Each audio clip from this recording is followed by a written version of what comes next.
Welcome back, everybody. Welcome back to the canyon. Welcome back to another State of the Canyon, which is a catchy name, but it's the weekly update.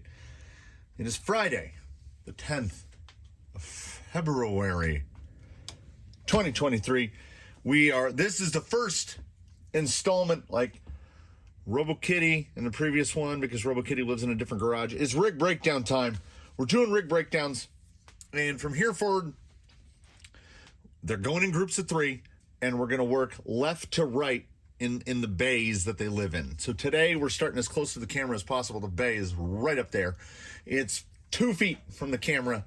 Moving left to right. First up on the docket, the man himself. I don't know what it is. Like, Zoidberg began his life as a Capra.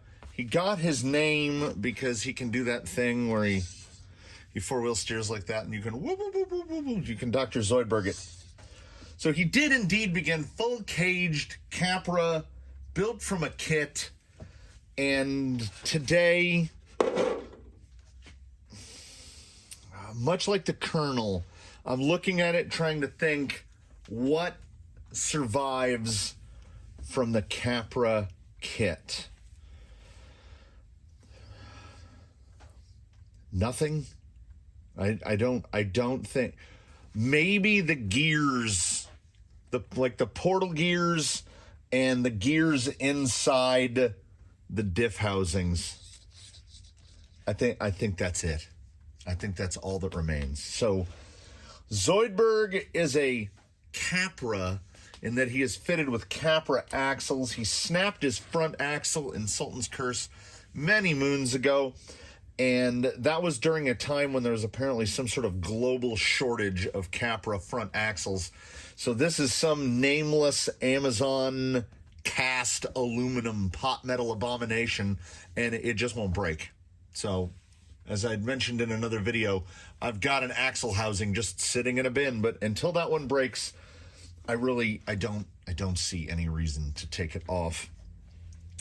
The thing that stands out to most people, El Gigante 2.2 J-Concepts ruptures on their stock foams. There's really no need to futz with them. They're on the Amazon special carbon fiber 2.2 bead locks, running the widest hex adapter 23s to get them out to this width to clear the J-Concepts bar short course body. Chassis was sort of built. Revision 2 of his LCG-ification chassis was pretty much built to accommodate that body. Welded up the front bumper. The rear bumper's got a little rolly bit. I don't know if that actually does anything. Shocks are the ever berated on the internet Desert Lizards. These are the, I don't even know. I've never actually paid attention. They are 120s, it looks like. Desert Lizard 120s. And you can get away with 120s on a rig like this because, well, the tires are enormous. He's got a short course wheelbase, about 13 1/4 inches. And his track width is outside of tire to outside of tire, 11.5. So in the comps that we run here, those are big air quotes around comps. He has his advantages, like the ability to do this, and he also has dig. The ability to do that is somewhat offset by the fact that he's 11.5 inches wide, and we're generally running gates that are about that much wider than he is, so he's really got to get in there tight. Servo duties are taken care of by a pair of NSDRC RS500Bs. He is a 4S man, 4S all day, 2 direct power 4S servos. And power duties are handled by an AG Innovations Ninja and a Flash Hobby 3648 Turbo Evo 760 kV funneled through an Amazon Dig gearbox. And because the 760 is such low kV and is probably realistically a drone motor that's looking for something like, I don't know, 6S, we're running a belt drive on there, so he has a mountain of torque. Like there's that unofficial torque test where you can grab the rear wheels and you can almost drive him up. He almost has enough torque in that big outrunner to hold himself up. He is a beast. He is an abomination. He has won when he was still mostly in Capra form. I think the two big competition series that I've done here, you know, amongst myself with all the rigs. The first one was the Raid, and then the second one was the Invitational. And I know it's been a while, but if memory serves, he has won them both because just overwhelmingly consistent. Zoidberg is, if nothing else, huge. If nothing else on top of that, consistent. The wiring is undeterminedly unsexy, and he is one of the only rigs not running a JX4409 for dig duty. He's running a big old Amazon red case 25 kg because that is his electronics tray. He runs the battery directly atop the servo. He still needs a tray for that battery. It's just a loose strap right now, but it's one of those things. It works, so we haven't futzed with it. He's got the good lean on the skid, and in terms of added weight, he's got big Amazon portal covers in the front, and that's it. We actually went to the carbon fibers to try to drop the rotating mass a little bit. As I said, he's got 120 millimeter shocks, longer than most. As you can see, they settle down quite a lot of the way. I just broke a fingernail picking up Susan. So with shocks that long and wheels spaced out this wide, he's got, like, ordinarily I talk about how I look for about a tire's height worth of flex, and Zoidberg has a little bit more than that. He can almost stand it up on the side, but Zoidberg is allowed to make his own rules because he breaks all of the other rules. The wheelbase is so long, his weight sits so low. You can see relative to the top of the tire. Well, maybe you can. You can see relative to the top. I got an idea. You can see relative to the top of the tire, aside from the receiver box, which it would be great to move it down. And I honestly have thought and had kind of fiddled with it. If the wires to the servos were a little bit longer, I would mount the electronics on his rear servo and his battery on the front servo, and maybe switch from a 1300 to a 2200 to keep a little bit more that way forward. But it works fine as is. I just look for any opportunity to move weight to unsprung. So the top of the gearbox is like right there, which is here. So his center of gravity is really low. You can see his front drive shaft, because of the angle on the skid, his front drive shaft points up. The skid is, the bottom of the skid is actually about 4 or 5 millimeters lower than the bottom of the pumpkin in the front. So he's a real low boy in the middle. So he can get away with stuff like this, whereas no other rig here would I attempt that. And I've also said, and we will see a comparative study here in just a moment, because it is purely coincidental that the rig that sits beside him in the garage is the other. We're gonna so RoboKitty is 4-wheel steer, and that was done last week. Zoidberg is 4-wheel steer, and he's done this week. And then the rig that's coming up next after I'm trying to talk and think, is there anything that I haven't covered about Zoidberg? I don't think it is. So he's 4-wheel steer, ruptures, NSDRCs, big old outrunner. He's got dig, he's got 4-wheel steer. He is the man, as I say, who has all the tools. He's incredibly fun to drive, and he's kind of a slightly more sane version of RoboKitty. And is it a Capra? What is it that makes a Capra is always the question. Because Misdirection, who will be up next week, is Misdirection a Capra? Is Zoidberg a Capra? Are neither of them Capras? Are they their own thing? I think they might be their own thing. That's Zoidberg. Hopefully there was some running footage in the background. We're attempting this format of I talk and then it's just a static image, and wherever it's just static, I throw some B-roll over it. So hopefully that's how this shakes out. That's Zoidberg. He's the guy. Oh, yeah, I guess I could cover. He runs all of my four-wheel steer rigs are RC4GS. And this is how I steer the rear. And I perhaps get away with it because I have really abnormal thumbs. If I haven't pointed this out before, and you'll do it now that I say it, if you take out both of your hands and put them in front of you, your thumb is generally about the same length as your pinky. Like everybody else I do, they put their thumb up, and their thumb and their pinky are about the same length. You know, you're kind of symmetrical. I am wildly asymmetrical. As you can see here, my thumb is the length of my index finger. So I call them big freaky thumbs. So it makes it easy to do things like drive with one hand, and this is no problem for me. That reach might be too much for some folks, and also the rest of my fingers are so long I can activate dig and do rear steer at the same time. So some of my advice on stuff like four-wheel steer might be freaky thumb specific. Zoidberg. On to the third and final four-wheel steer rig of the fleet, at least for now. Plans are in the future to build one more four-wheel steer. I would love to build a four-wheel steer using element axles. I don't know what else.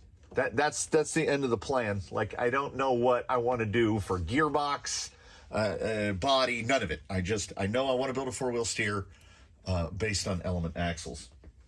Second up in the garage bay right next to him is our good buddy. He's like the junior version of Zoidberg, Blue Sky High. Blue Sky High, as you can see, shares a number of commonalities. He is four-wheel steer. He's got ruptures, but the slightly more sane-sized 1.9s, the impossible to get 1.9s. Side note, not particularly about Blue Sky High, but when I ordered these, I had it on the notification on AMain, and I was like, tell me when these are available. And as soon as I got the availability notice, I ordered them, and like by the time I was checking out, they'd already gone on like back order. So they must not get a lot of ruptures at any given time. The body is the world famous MST JP1. They call it a JP1. That's how they don't get a shut down for trademarking. It's a Jeep, but they make it a little more trucky. I think that's why they haven't been told to stop making those.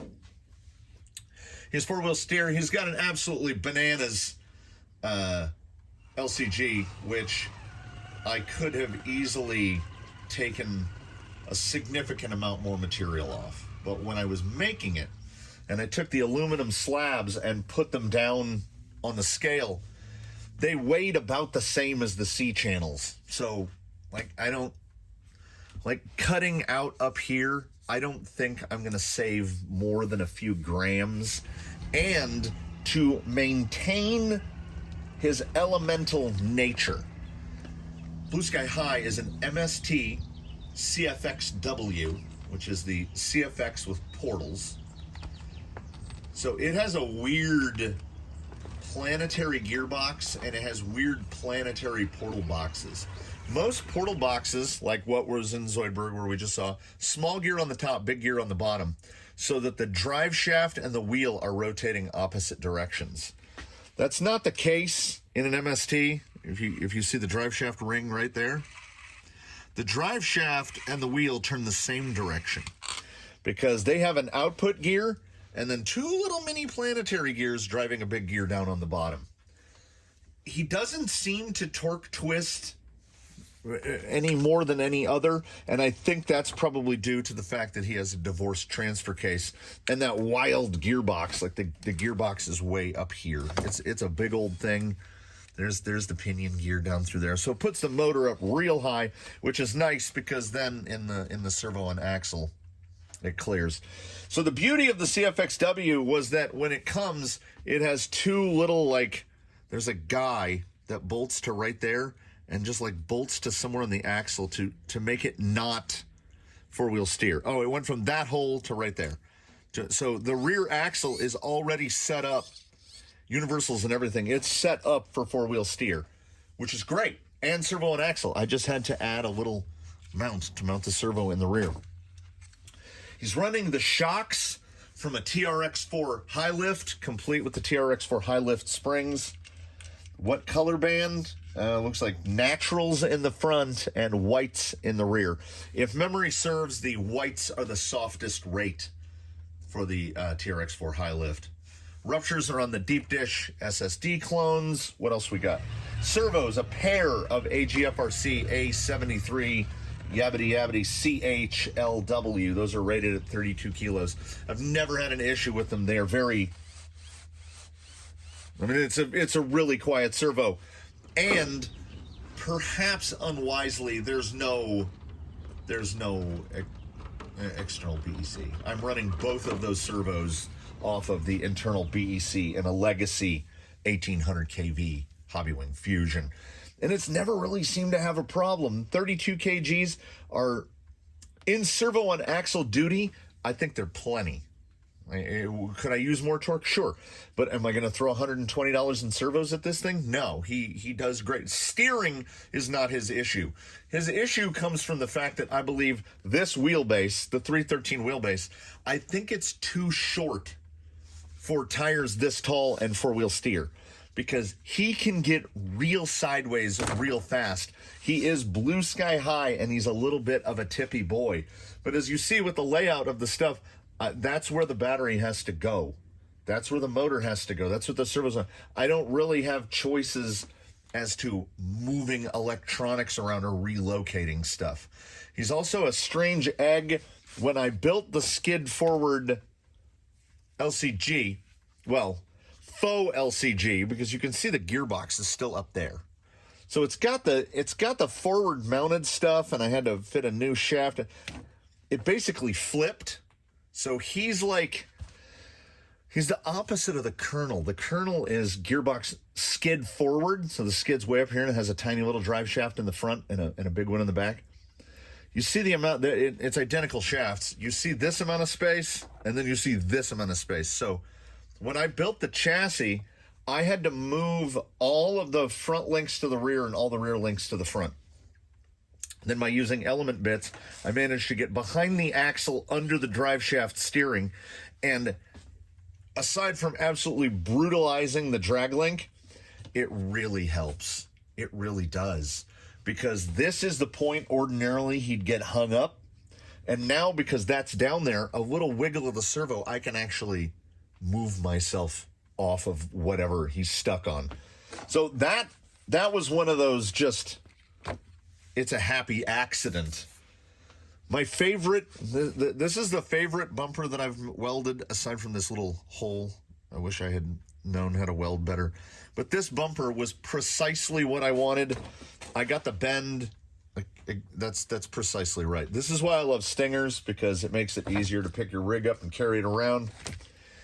Blue Sky High is a guy that is constantly on the quest for improvement. He should be an absolute world beater with ruptures, but I mean, you can see, like, when you see other rigs in later weeks, Blackjack's motor is basically at the level of his chassis plate, and his battery's down here. Like this guy, look where that motor is. Here's the tire, and look where the motor is. So his CG, due to the nature of what he is, his CG is what his CG is. There's not a whole lot I can do about it. When he was built as an LCG, there's a load. He is rife with element bits, front bumper mount, rear bumper delete, a lot of element on there. I believe their element shock towers, they're their element or Vanquish shock towers. They're bent up a little element box.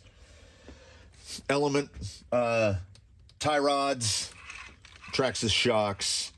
But in his nature, despite all of the conversion that has gone into him, I still absolutely 100% consider him an MST CFXW. That's what he is.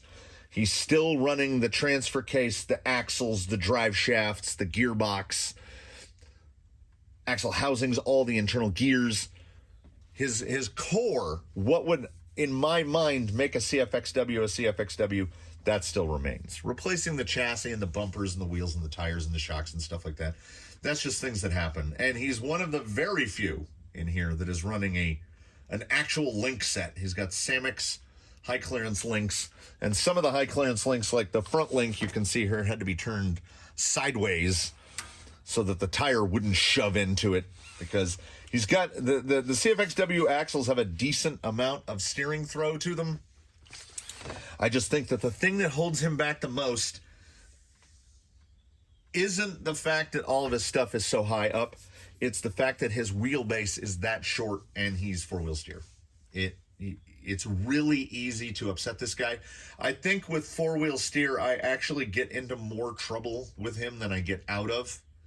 Like, I don't know if it's that he needs to be a little wider. He's pretty wide. He's in the wide boys club, and he's 10 3/4 inches wide, which for a normal 10 scale is a little wide. Oh, yeah, flex-wise, again, high lifts, which I think they're either hundreds or 110s. I'm doing that thing again where I could just measure it. They are 110s. So going to a 100 on him, I don't think a 90 will do with the way the chassis was constructed. They were built around these shocks. But I think going to 100 might actually help, because, again, he doesn't have the outrageous flex that Zoidberg has, but he's got a lot. He's got too much. That's 6.5, 7 inches. So he gets himself into trouble, or alternately, he allows me to get him into trouble. But I love the look of it. I love that body. I don't like look at how centered up the tires are. I don't want to mess up the lines and the look. I like the way he looks. So we make sacrifices for vanity, and this is a sacrifice for vanity. I like the way he looks to the extent that I'm not gonna futz with the wheelbase. He's gonna stay like this. He's already on his, much like Zoidberg, he's on his second, he might be on his third chassis iteration. I think this is the second one. I think they've both only gone through two. Again, just as mentioned, this guy is an old knob turned down on the lathe, and then a little piece of wood inserted in the front. It's got a nice feel to it. I wish it was a little tighter. RoboKitty's solution, I had an extra one of these because I've changed out the wheel on one of the RC4s. So RoboKitty, she's got identical wheels, and the wheel sits in nice and tight. It's the most comfortable one. This one, there's a little more reach. I'd like to be right there, but I will go into the middle. Skateboard grip tape. It it works for the long-thumbed among us. That brings us down to the last one to talk about for the day. Did I cover everything? AGF RC servos, 1800, RC4 GS, four-wheel steer, Trexas shocks, LCG. Yeah. That is Blue Sky High. That is our and now we've got all the rig breakdowns to go from here. That's 3 of 22 that have been broken down, and that is thus ends the list of four-wheel steer rigs. I own 3, and they purely by coincidence went first. So the final guy of the day, he sits right up here, right next to the radio. Argentum the Phoenix. Argentum the Phoenix was my first Vanquish purchase. I bought it like within a day of when Vanquish announced the Phoenix as a thing, because I had long lusted over an Ultra, VS410 Ultra, but I can't. Like, they've gone on sale a couple times since, but at that time, it was like $899.99. And I know for a fact that I've got rigs with way more money than that, easily. But dropping $900 all at once is it like a bear in the woods. It gives you pause. So, in terms of custom stuff, what you just saw were 2 full LCGs, a bunch of stuff that had to be made for them, welded bumpers. This is a Phoenix that is a Phoenix. I did make the pin for the front. I didn't like the plastic one, so I made a little metal pin for me. He has lost his radiator. Doesn't have a radiator. Because I am not the super scaler. So I run the battery right up there next to the servo after building one of the other Phoenicians, which will come up later, and just came to a rapid conclusion that the battery is best served being in that location up in the front. He originally had the battery in the OE location, which is right here, which is something. It used to be receiver box was right here, and the battery ran right next to it. There's just something about it I didn't like it. So it was relocated. This is I don't know. I can't even remember. It's one of the newer Traxxas. It might be from like a Slash 4x4 or a Haas or something like that. It's a great receiver box because, as you can see, it's like a big bread box. You can fit whatever you want in there. I just cut the tray off. You can see the sanding marks from where the tray was cut off. The power plant is the same power plant that is in all of the Phoenix here, a Vanquish Fusion Pro, a Hobby Wing Fusion Pro, the 2300. In all the Vanquish rigs, save for one, we'll get to him almost near the end. One of the very last we'll cover is the sole VFD twin not fitted with a Hobby Wing Fusion Pro 2300. It's absolutely perfect for this because it still has enough speed to get up and go, but the low speed control is, and honestly, as far as I'm concerned, unparalleled. Incision SC8Es, I think they're filled with 40 weight. Yeah, it feels like 40. I got lucky. Mine don't leak that bad. They leak about as much as a typical shock. You know, there's a little dust collected down at the bottom of the shock, but aside from replacing the collars on them, because I did get the ones where the collars are absolutely locked and you couldn't get them to turn. It was an early release. Aside from that, absolutely no issues whatsoever. Underneath, we are bog standard Vanquish Phoenix Portal. Like, nothing has changed. This vehicle has no weight added to it. It has no custom links. It doesn't have custom drive shafts, bumpers, none of that. It has the servo. I've made a servo tray where the winch would ordinarily go. It is running the utterly ridiculous AGFRC 66 kg A86 BUMW, which is rated at 66 kg, and it makes over 1,000 ounces on 4S. On 3S, it's something much more tame, like, I don't know, like high 800s. Either way, it's more than enough. It's not a servo that I would recommend people run out and buy. It's genuinely too much. Like, nobody needs that amount of power. JX 4409s for overdrive and dig, just like in pretty much every other vehicle that is equipped with adjustable anything is running a 4409 for those duties. There's not a lot to say. Oh, I will say, okay, if we were going to say, what have you changed? Like, what have you, like, aftermarket? Nothing. Option parts, I did spring for the Vanquish aluminum motor standoffs, and he does have the aluminum motor plate. And that was bought not purely out of choice, but just more out of he had the dreaded Vanquish click, like a bad click in the gearbox. So I was doing anything I could try to do to get rid of the click. He's got everything done save for machine gears on the inside. But finally, during one of the take-aparts and put-backs together, the click went away and it hasn't come back. I expect it to come back at some point, but it hasn't come back yet. And then, because in line with the talk about sacrifices for vanity, if you run this Phoenix body, which is gorgeous, you are making a sacrifice for vanity because it's not super light. You know, you could put a Cliffhanger or a Gozer or a J Concepts Tucked or something on there and really bring it to life. But I bought a Phoenix because I love that body. I think of the FJ treatments, that one is my favorite one. And the hinge at the front is also just super nice. So the one change that we've made, if you saw the video that debuted yesterday, he's got the mushy squishers in there. Three Brothers RC anti-foams front and rear, 8mm tuning rods in the back, and primarily 6mm tuning rods in the front with a couple of 8s thrown in there just because I didn't want extra tuning rods lay around, to be completely honest. Gearing is stock, drive chassis stock, axle, shocks, chassis.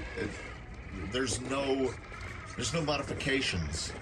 The extent of the modifications is someone sent me inserts and I put them in the tusks. He's had tusks effectively since he was built. Tusks went on one set of, I want to say it was these. Originally went on these beadlocks. And then I was doing a tire swapperoo one day and I was like, oh, I love the look of those a lot more. So he switched to those and he's been on them ever since. That's Argentum, and his name is Argentum because this is just duplicolor vinyl and fabric silver, and Argentum is the Latin word for silver. That's how he got his name. His name is Silver. Hi ho, Silver. What is there to say about a Phoenix? It's got, see, his flex is, it's reasonable, and you're gonna want to limit flex like that on something like a Phoenix because it's high weight, so we're trying not to transfer that weight. And now with the antifoams in there, he does not have a ton of wheel time on antifoams, but antifoams are they're something special. They really are. For a very specific usage, I do recommend.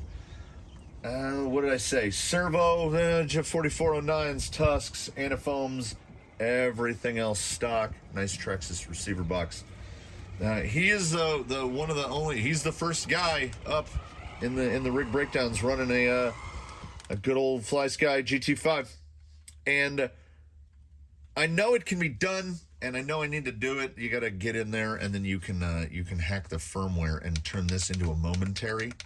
That's the only thing that makes this radio imperfect for this application, is that in its stock configuration, channel 3 is a switch, and you can't control that. It's a switch. You can't set it to intermittent, and it's molded into the handle channel 3. So that has to be channel 3. So dig has to be in channel 3. Now channel 4, on the other hand, is that 3-position lever, and it's perfect for a Phoenix. It really is, because that is small overdrive, that's rear wheel drive, and that's big overdrive. Once you get the endpoints set, it's just perfect. It's absolutely perfect. And one of the peculiarities of the GT5, nothing to do with this at all, is that every time you power it up, the servo, like dig, channel 3 will go to a position. It will zip. So it will put him into dig every time I turn it on. So I have to remember to click and turn dig off. I've tried reversing the servo and doing it the other way. Doesn't matter. Still locks it into dig. Nothing to do with the Vanquish Phoenix, though. Everything to do with the weirdness of the GT5. So those are the 3 rigs for the week. And honestly, I think I did pretty good. I was expecting to take 20 minutes per rig, but we broke it down. So hopefully there's a bunch of wheeling footage in there. We are going to send you outside to the other guy. The other guy has a very brief talk to hand over. And then we will see you tomorrow. Tune in tomorrow for the next installment of the It Came for the Workbench series of the Colonel. The Colonel has gotten some, let's just say, progress. Some proper progress. And then we'll go back to all of the other nonsense. What's on Sunday? No idea.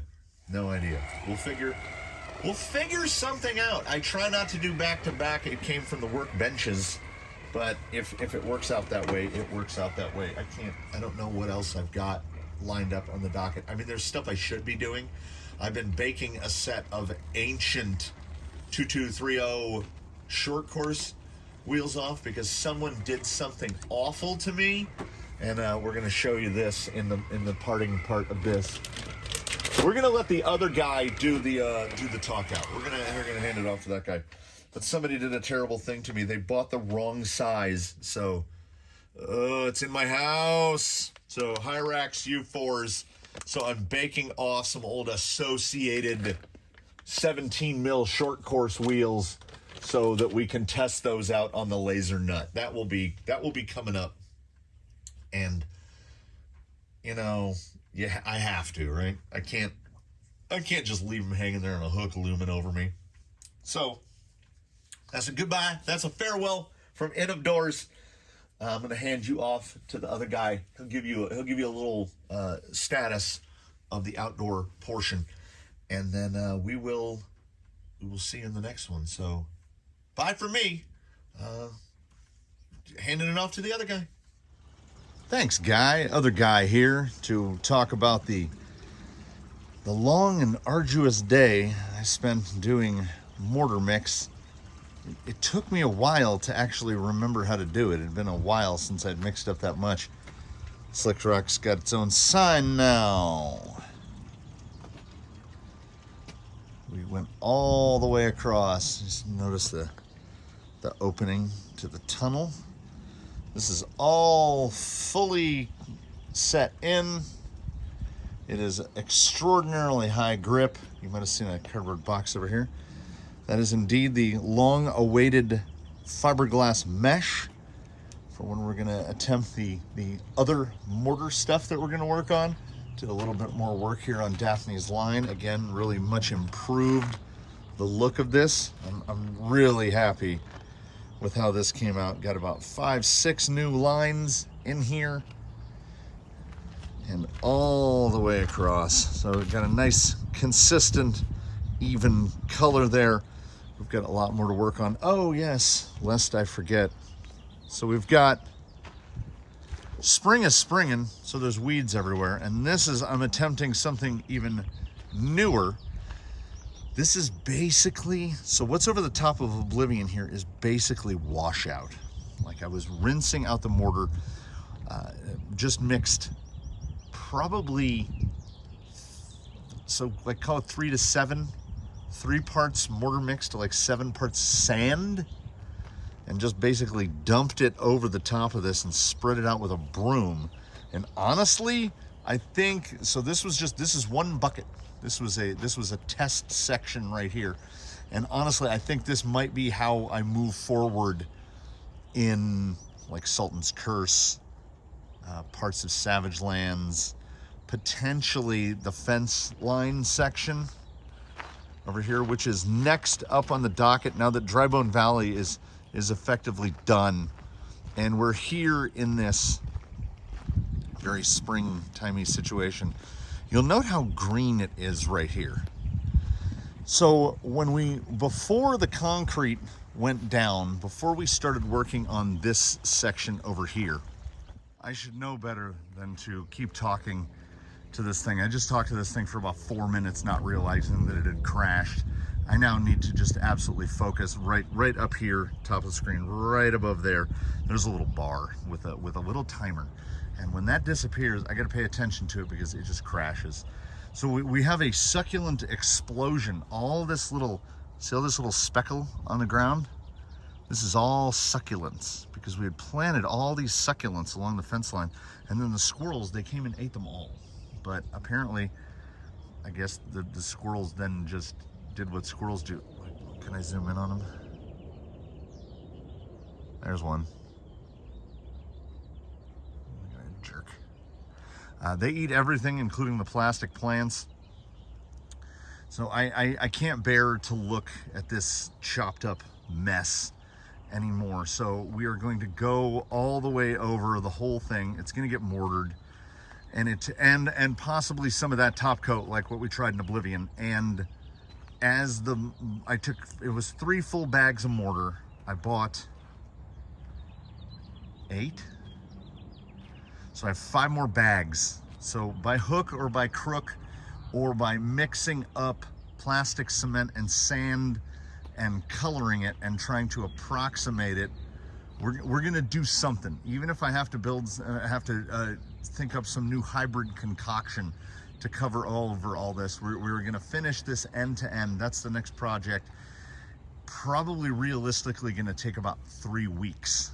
We might have it done by the end of February. We will see. It is a long distance. 3 bags to do Dry Bone Valley, and it's not even a third of what was over there. And this is why it's gonna take a little more. The style that I'm gonna use is basically what I did right here. This little, I want that whole fence line to look like basically southern Utah. So there's gonna be a lot more shaping, making sure everything's filled in. I like the irregularity of the color. I like this whole little section up in here and through the steps. And if you haven't noticed any of them, all the signs got finished. Other guy, the guy, not other guy, me, guy had a flash of brilliance, which was maybe the vinyl is greasy, and that's why the sign is, that's why the signs aren't sticking to the release paper. So cleaned up all that vinyl with Rapid Tack, and lo and behold, it worked. So everybody's got their signs now. Slick Rock got a sign. You might have seen recently that Undertaker got their sign. I'll come right around here.